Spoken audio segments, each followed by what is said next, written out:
Hello guys and welcome back into a new brand video. In today's tutorial, I'm going to show you how to connect elements in Flow in Salesforce. So make sure to watch the video to the end and follow these simple steps. So first we need to go to our Flow Builder. And to do so, you can go to Setup, click on Setup menu, and from there you will need just to search for flows. So from here, you will be able to access any flow and accept the default ones that you cannot modify, except that you have the permissions, and then you can start creating your own flows. So from here, you can click on new flow and create a new one.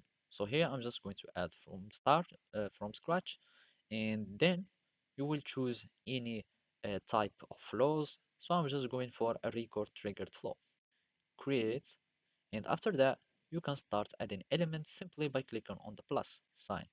So of course you will need to configure a trigger so you can have your flow that will be triggered, and if you want to add any element you will need to click on add. So from here you will need just to choose any elements that you would like, so for example a subflow, and then you can start choosing all your flows. If you want to delete an element you need to click on it, delete, and that's it. So now I'm just going to update the triggered record. So here you will need just to give it a name.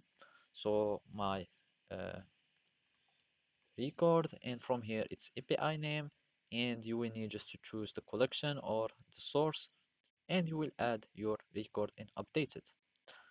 If you want to modify your or edit your elements, you will need just to click on it and search for edit elements, and then it will take you to the room or the page or panel where you can edit your elements.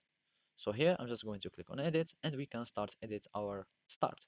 So basically this is how you can edit and add elements in Flow Builder of Salesforce. Thank you for watching and see you next time.